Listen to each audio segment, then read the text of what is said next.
예, 오늘 어제죠. 8월 2일 날 주가 지수가 4% 가까이 하락을 했습니다.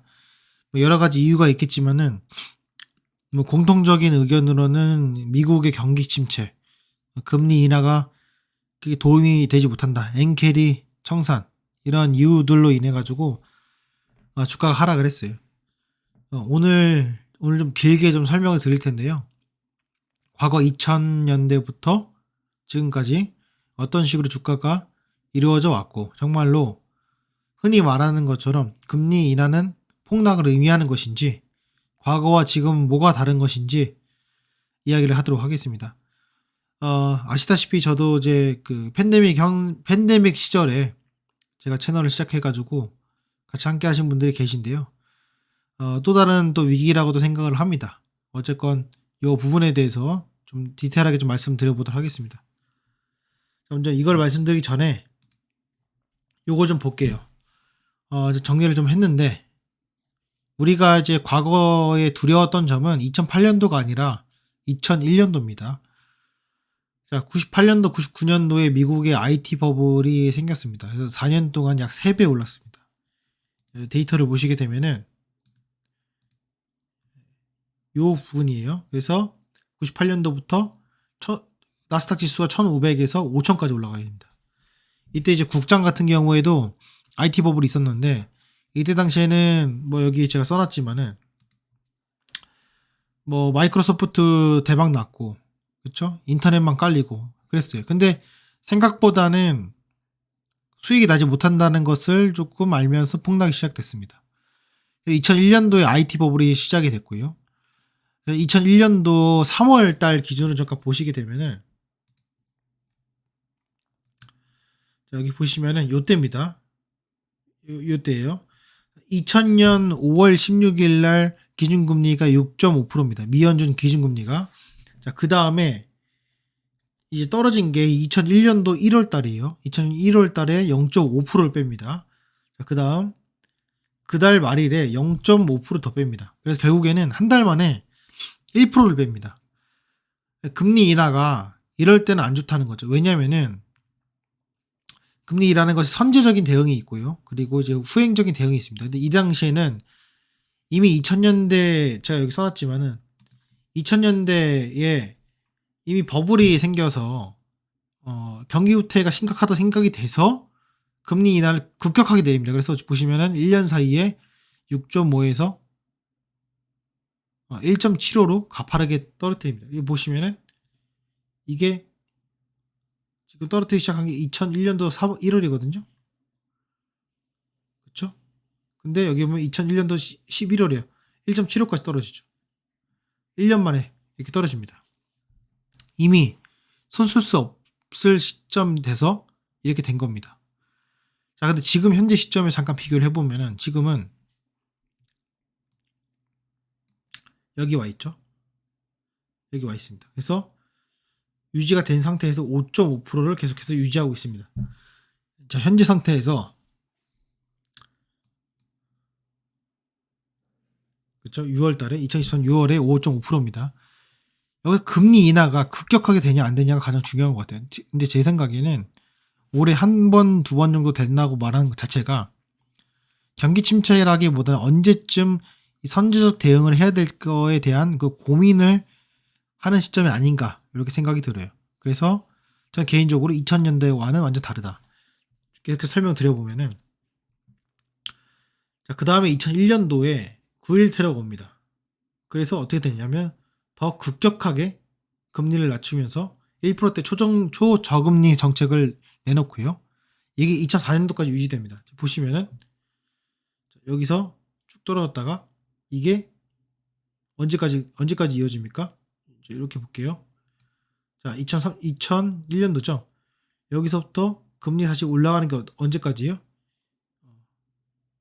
2004년까지 1%대 2%대를 유지를 합니다. 그렇죠? 이렇게. 자, 유지가 되면서 결국에는 2006년도를 정점으로 부동산이 하락합니다. 그리고 또 하나는 2002년도에 유로화가 도입이 돼서 진짜 화폐를 발행해서 쓰게 되고요. 그리고 2001년도에 뭐 아시겠지만 초저금리로 부동산이 증가하게 되고요. 2004년부터 2006년, 2004년, 2006년, 그렇죠? 이만큼 올립니다. 그래서 제가 써놨죠. 그래서 4.25% 정도 상승을 해버립니다. 그때부터 2006년도 이후에 어떻게 되냐면은 어떻게 됩니까? 이미 부동산 자체의 부채 규모가 증가가 됩니다. 이때 당시 아시겠지만은 이게 이제 은행에 빌린 돈을 가지고 또 이제 그 금융 상품을 만들어 가지고 이게 부채를 낳고 부채에 부채를 낳은 상태예요. 그래서 결국 2008년도 리먼 브라더스 사태가 일어나게 됩니다. 자, 우리가 이제 염두에 두는 것은 요때예요. 2001년도 1월 달에 금리 인하를 합니다. 하면서 급격한 인하를 하면서 주가가 반등하는 것처럼 보이지만은 결국에는 하락을 했다. 요 내용인데, 자, 2001년도부터 주가가 얼마큼 하락을 했냐면은 한 60% 하락을 했습니다. 그쵸? 60% 하락을 했어요. 이 버블이라고 하죠. 그쵸? 이렇게 돼 있습니다.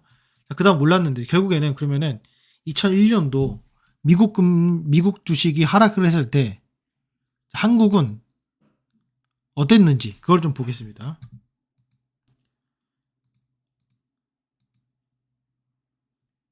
한국 보겠습니다. 코스닥을 좀 볼게요. 2001년도에 어떻습니까? 여기죠? 2001년도에 주가 2001년도 3월에 금리 인하를 합니다. 반등을 줘요. 그래서 주가가 이렇게 해서 출렁입니다. 현재 이 시점을 보게 되면은 얘가 이제 회복하기 전까지 여기서부터 떨어진 폭을 보게 되면은 얘도 50% 정도 빠집니다. 얘도 빠져요. 자, 그리고 코스피를 보게 되면은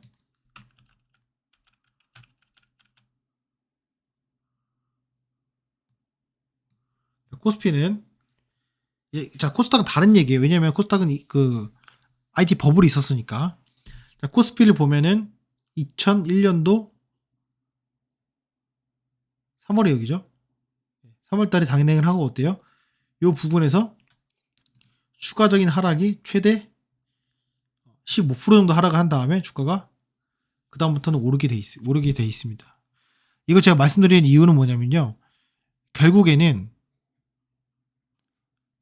미국 금리가 떨어지는 게 어떤 이유에서 떨어지는지 가장 중요하고, 금리가 점진적으로 떨어지는지 급격하게 떨어지는지가 가장 중요합니다. 자, 제가 생각했을 때는 금리의 결정 자체가 이게 지금 떨어지지 못하는 인플레이션 때문에 그렇거든요. 이 당시에는 경기 침체가 이미 됐기 때문에 인플레이션을 잡기 위한 어떤 그 수단으로 해서 금리가 올라갔던 게 아니라 경기가 이제 화랑으로 되면서 그 잡았던 금리를 어쩔 수 없이 이 경기 침체에 의해서 떨어뜨리는 경우가 상당히 많다는 거예요. 그래서 그 경우가 다르고요.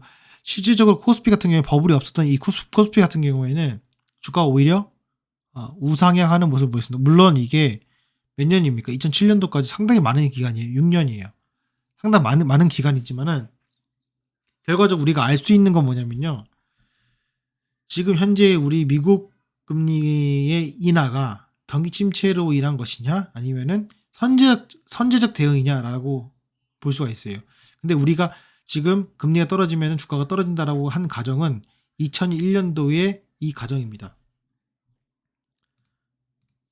요 가정이에요. 이거는 완전히 이례적인 내용입니다. 이례적인 내용이기 때문에 이 부분들을 봤을 때는 저는 개인적으로 선제적 대응이라고 좀 생각이 들고, 그러기 위해서 정말로 이제 랜딩을 제대로 했다라고 할 정도로 그런 모습을 보여주려고 하지 않을까 생각이 듭니다. 자, 그러면은 우리가 고통스럽게 여길 수 있었던 것은 뭐냐면 결국에는 앞으로 빠질 수 있는 한 10% 정도에 해당되는 건데, 이걸 이제 현재에 갖고 와서 좀 다시 좀 살펴보면은, 그렇죠? 여기서 10%라고 하면은 요 정도예요. 우리가 이미 겪었던 수준입니다. 그렇고 얘가 버블도 있지 않았고 그렇게 오르지 않았어요. 반면에 나스닥은 보게 되면은 이미 상당기가 많이 올랐습니다. 이게 몇 배가 올랐냐라고 하더라도 과거 대비 봤을 때는 그렇게 많이 오르지 않았어요. 좀 더 볼까요? 이렇게 볼까요? 자, 코로나 때 이후로 본다고 하더라도요. 정말로 뭐 3배, 4배가 아니라 보시면은 지금 이게 8,000에서 18,000이 가잖아요. 그러니까 지금 보면은 엄청 많이 올라가진 않았어요. 그쵸? 6절까지가 170배입니다. 그쵸? 그러니까 결과적으로는 이게 자체가 뭔가 오버슈팅이 돼서 난다고 하기에는 여기 큰 조정이 있었고 여기 위에가 있었다는 거예요. 그러니까 제가 판단했을 때는 2000년의 이 흐름과는 비교하기에는 상당히 조금 괴리가 있지 않을까 이런 생각을 좀 해봅니다. 한국은행의 금리도 보게 되면은 이때 보시면은 2001년도에 같이 5.25에서 떨어뜨리기 시작해요. 쭉 떨어뜨리는데 자 보세요. 아까 2001년도에서 1년 만에 얼마큼 떨어진다 했어요? 1년 만에 얼마큼 떨어진다 했어요? 엄청 많이 떨어져. 제가 여기 써놨잖아요. 이만큼 떨어뜨렸어요. 그렇죠? 거의 5% 가깝게 떨어뜨렸어요. 근데 얘는 어떻습니까? 한국은 덜 떨어뜨렸죠. 그렇게 하면서 자연스럽게 자금이 지금은 오히려 한국에 자금이 안 들어오는데 자연스럽게 자금이 들어올 수밖에 없다라는 거예요. 자, 그리고 지금 실적을 보게 되면은 상대적으로 미국 주식 대비 한국 주식이 멀티플이 낮죠. 그거 옛날부터 그랬겠지만은 일단 그렇습니다. 그래서 이런 부분들을 봤을 때 우리가 좀 두려워해야 되냐, 두려워하지 말아야 되냐라는 개념을 봤을 때는 물론 앞으로 떨어질 수 있어요. 근데 내가 만약에 뭐 빚으로 하지 않거나 뭐 내가 뭐 여유가 있다 그러면 솔직히 저는 크게 문제 없다고 보고요. 다만 지금 큰 변동성과 이런 게 있기 때문에 추가적으로 내가 힘들 구간이 왔다고 생각이 들면은 추가적인 매수보다는 정말로 내가 힘들었을 때 매수한다는 생각을 갖고서는 기다릴 필요가 있고요. 그게 아니면은 분명히 그 밑에 찍고선 돌아온다. 그때는 우리가 기회가 될 수 있다. 라는 것을 좀 말씀을 드려보고 싶습니다. 항상 뭐 저는 이제 그렇게 생각을 해요. 이것도 지금 보시면은 예. 자, 여기 보시면은 자 보세요. 인텔이 28% 하락입니다. 그러니까 뭐 아무리 뭐 미국식 좋다고 하더라도요. 이거는 뭐 어쩔 수가 없는 상황이에요. 근데 자, 뭐 앞으로 이제 오늘 이제 어떻게 될지 모르겠지만은 궁극적으로 과매도돼서 되는 것들이 있고 회복되는 것들이 엔비디아 같은 거 지금 회복이 되고 있죠. 이런 것들을 봤을 때는 결과적으로 삼성전자나 SK하이닉스 반도체 같은 경우에 지금 현재 위치가 나쁘냐 나쁘지 않냐 그게 중요하고요. 그 또 하나 제가 또 하나 말씀드리고 싶은 건 뭐냐면은 나스닥과 지금 추가를 했을 때 코스닥을 볼게요. 자, 이렇게 보면은 자 위에는 나스닥입니다. 지금 코스닥이 떨어졌을 때 어때요? 나스닥 올랐죠. 이게 디커플링 됐습니다. 자, 여기서 디커플링 된 상태에서 나스닥이 떨어졌을 때 코스피도 코스닥도 같이 떨어집니다. 그쵸? 그러면은 지금 얘는 과매도가 아닌데 얘는 과매도란 말이에요. 그쵸? 다시 돌아가서